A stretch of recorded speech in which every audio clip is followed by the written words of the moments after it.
Hello guys, तो इस video में हम G02 एंड G03 जो सर्कुलर इंटरपोलेशन के लिए प्रिपरेटरी कोड है उसके बारे में हम बात करेंगे। एंड यहाँ पर हम जो रेडियस कमांड R आपने फानुक में होगा तो R के बारे में देखा होगा, अगर सीमेंस में होगा तो CR का यूज़ किया जाता है। सो ये है आर्क रेडियस मेथड जिसके बारे में हम इस वीडियो में बात करेंगे। एक दूसरी मेथड भी आती है आर्क वेक्टर मेथड, जहाँ पर IJK ये वेरिएबल का यूज़ करके जो रेडियस है उसको कंप्लीट किया जाता है। बट यहाँ पर हम R या फिर CR कमांड का यूज़ करके कैसे हम प्रोग्राम बना सकते हैं उसके बारे में बात करेंगे एंड कुछ एग्जांपल के बारे में बात करेंगे, देखेंगे। नाउ हमें पता है कि क्लॉकवाइज डायरेक्शन यानी कि जो क्लॉक जिस डायरेक्शन में चलती है उसे क्लॉकवाइज डायरेक्शन कहा जाता है। एंड अगर उससे उल्टी डायरेक्शन के बारे में हम बात करें तो वो काउंटर क्लॉकवाइज या फिर एंटी क्लॉकवाइज डायरेक्शन उसे कहा जाता है। अगर हमारी आर्क, अगर हमारा जो टूल पाथ है वो हम क्लॉकवाइज डायरेक्शन में जनरेट कर रहे हैं तो हमें G2 कमांड का यूज़ करना है। और अगर क्लॉकवाइज काउंटर क्लॉकवाइज यानी कि जो क्लॉक चलती है उससे ऑपोजिट डायरेक्शन में हमारा टूल पाथ हम क्रिएट करने जाए तो अभी हमें G3 कमांड का यूज़ करना है। कुछ इस तरह से ये आर्क है। आर्क का जो स्टार्टिंग पॉइंट है वो यहाँ पर बनेगा, तो यहाँ पर हमारी आर्क कंप्लीट हो रही तो ये एंडिंग पॉइंट बनेगा। सबसे हमारा मेन उद्देश्य है कि अगर ऐसी प्रोफाइल आए तो हमें यहाँ से यहाँ तक प्रोफाइल जनरेट करने के लिए क्या कोड या फिर किस स्ट्रेटजी का यूज़ करना है। यहाँ पर तो हम XY कोऑर्डिनेट की मदद से आ जाएंगे, लेकिन कुछ इस तरह से हमारा टूल चलाना है तो हम कैसे चलाएंगे, ये हमारा मेन पर्पज़ है। G2 G3 के बारे में हमने बात कर लिया। अगर G02 की बजाय हम G2 भी लिखे तो भी चलता है। एंड ये मिलिंग पर्पज़ हम यहाँ पर बात कर रहे हैं। एंड जो अभी डिस्कस करने जा रहे हैं मेथड वो है arc radius method. Now format अगर देखा जाए, जनरली सीमेंस एंड फानुक कंट्रोलर का फ़िलहाल काफ़ी ज़्यादा यूज़ हो रहा है। ओके, इनके रिगार्डिंग हम ध्यान देंगे। सीमेंस कंट्रोलर अगर है वहाँ पर हमें G02 या G03 कमांड का यूज़ करके प्रोफाइल या रेडियस क्रिएट करनी है, बनानी है, तो वहाँ पर हमें CR कोड का यूज़ करना है। ओके, और अगर फानुक कंट्रोलर है तो उसमें सिर्फ हमें R लिखना है। यही दोनों में सिर्फ एक अंतर है। नाउ मेन फॉर्मेट क्या है, तो फॉर्मेट क्या है, तो सबसे पहले डायरेक्शन आएगी G02 या G03 यानी क्लॉकवाइज डायरेक्शन या फिर एंटी क्लॉकवाइज डायरेक्शन। फिर आएगा एंड पॉइंट, जो भी आर्क का एंड पॉइंट है, जैसे कि यहाँ पर हमने बात की ये बन जाता है एंड पॉइंट। तो एंड पॉइंट के कोऑर्डिनेट क्या है, XY कोऑर्डिनेट, राइट। उसके बाद रेडियस कितने की है, जो भी आर्क है तो वो आर्क कितनी रेडियस की है वो हमें सिर्फ लिख देना है, हमारी प्रोफाइल बन जाएगी।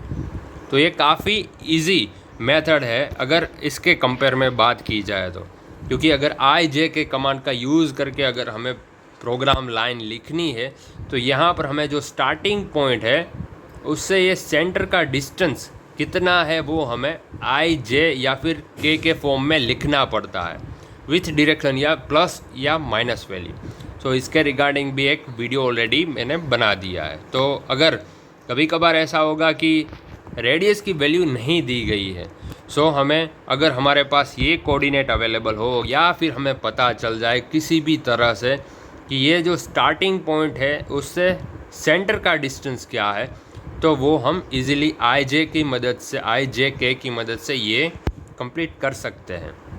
ओके, अगर यहाँ पर रेडियस की वैल्यू अवेलेबल ना हो तो हमें यही मेथड यूज़ करनी पड़ती है। अगर रेडियस दी जाती है तो कोई दिक्कत नहीं, ये सबसे बेस्ट इजी मेथड है। नाउ एक एग्जांपल कंसिडर करते हैं। ये आर्क कुछ इस तरह से है, 20 10 इसका स्टार्टिंग पॉइंट है, फिर 10 की रेडियस है और जो एंड पॉइंट है वो 10 20। यहाँ पर हमें सिंपली ड्राइंग में ही दी गई है कि भाई 10 की रेडियस हमें, ये जो आर्क है वो 10 की रेडियस है, 10 mm की रेडियस है। नाउ जो कार्टेशियन कोऑर्डिनेट कुछ इस तरफ है, x plus direction and y plus direction, right. अब अगर हमें पता नहीं चलता कि ये क्लॉकवाइज डायरेक्शन है या एंटी क्लॉकवाइज डायरेक्शन, तो सिंपली हमें एक विजुअलाइज ऐसे कर देना है कि ये पूरी क्लॉक है। सो ये हम इजीली समझ सकते हैं। कभी कभार ऐसी होगी यहाँ पर डायरेक्शन होगी, ये दोनों G2 ही क्लॉकवाइज डायरेक्शन ही है। ओके, अगर हमें इसे एक्सटेंड कर दे कुछ इस तरह से तो हमें समझ में आ जाएगा जल्दी से, कंफ्यूज ना हो, इसीलिए ये इजी मेथड रहेगी।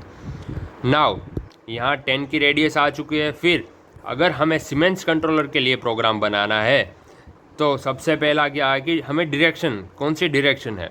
सो यहाँ पर हमने जैसे देखा कि ये एंटी क्लॉकवाइज डायरेक्शन है, तो यहाँ पर G03 आएगा। फिर जो सेकंड जो फॉर्मेट हमारा आता है वो है कि एंड पॉइंट के कोऑर्डिनेट्स क्या है, एक्स वाई कोऑर्डिनेट्स, ये एक्स वाई यानी ये G17 प्लान है। ओके, एक्स वाई कोऑर्डिनेट है यहाँ पर 10 एंड 20। सो हमें सिंपली यहाँ पर x10 एंड y20 लिख देना है।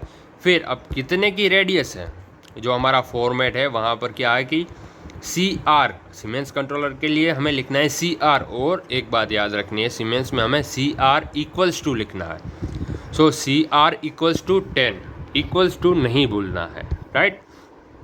अब वही चीज़ अगर फानुक कंट्रोलर हो तो हम कैसे करेंगे। सो इसमें भी सेम, सबसे पहले तो डायरेक्शन G02 या G03 क्लॉकवाइज या एंटी क्लॉकवाइज, तो ये तो एंटी क्लॉकवाइज यानी G03। एंड पॉइंट भी हमें पता है कि ये है x10 y20, x10 y20। अब हमें यहाँ पर सिर्फ R लिखना है, R10। अगर हम R10 लिख देंगे तो ये बन जाएगा हमारे फानुक के लिए ये प्रोफाइल। इस तरह से टूल हमारा चलेगा, टूल का मोशन कुछ इस तरह से मूव करेगा, जो भी हमने आर्क जनरेट होगी वो इस तरह से।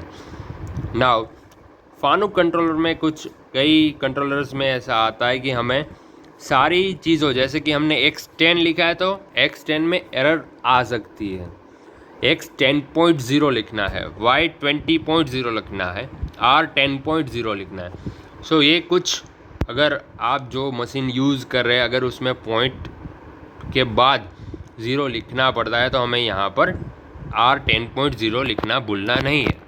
नाउ सेकंड एग्जांपल के बारे में बात करें तो ये हमें कुछ टूल का मोशन इस प्रकार से करना है। ये स्टार्ट पॉइंट हो जाएगा, ये एंड पॉइंट बन जाएगा, ये हमारी रेडियस की वैल्यू है। नाउ सबसे पहले तो डायरेक्शन फॉर्मेट में हमने जैसे बात की तो डायरेक्शन है क्लॉकवाइज, सो G02। अब एंड पॉइंट तो वो है x100 y50, x100 y50। And siemens controller है तो हमें लिखना है CR इक्वल्स टू, रेडियस कितने की है तो वो है 50 की, CR इक्वल्स टू 50। अब फानुक में लिखना है तो G02 x100 y50 एंड सिर्फ R50, राइट।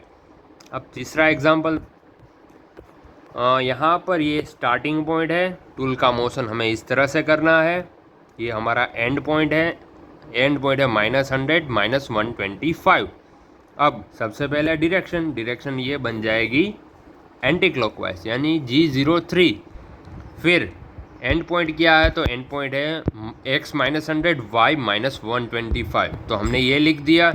अब रेडियस कितने की है तो रेडियस है 25 की, तो हमें सिर्फ यहाँ पर लिख देना है CR इक्वल्स टू 25। अब फानुक में लिखना है तो सिर्फ हमें यहाँ पर R25 लिखना है। नाउ यहाँ पर अगर हम बात करें, अब वही चीज़ है, यहाँ पर स्टार्टिंग पॉइंट, यहाँ पर एंडिंग पॉइंट, ये रेडियस। अब सीमेंस के लिए सबसे पहले डायरेक्शन तो ये G क्लॉकवाइज डायरेक्शन यानी G02।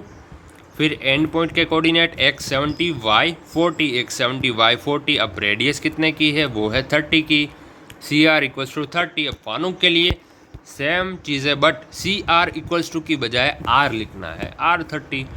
नेक्स्ट एग्जांपल, अब ये हमारा स्टार्टिंग पॉइंट है, ये हमारा एंडिंग पॉइंट है, 30 की रेडियस। सबसे पहले डायरेक्शन है एंटी क्लॉकवाइज यानी G03। एंड पॉइंट के coordinate 170 x100 y70, CR equals to 30 and अगर फानुक में लिखना है तो R30। अब ये है हमारी प्रोफाइल, कुछ इस तरह से प्रोफाइल बनानी है। यहाँ पर ये स्टार्टिंग पॉइंट, फिर ये एंडिंग पॉइंट बन जाएगा एंड जो रेडियस है वो 20 की है। सबसे पहले तो डायरेक्शन तो ये काउंटर क्लॉकवाइज है। फिर जैसे कि यहाँ पर आया कुछ इस तरह से, तो क्लॉकवाइज एंटी क्लॉकवाइज में अगर हम कंफ्यूज हो रहे हैं तो इस तरह से हम कर सकते हैं।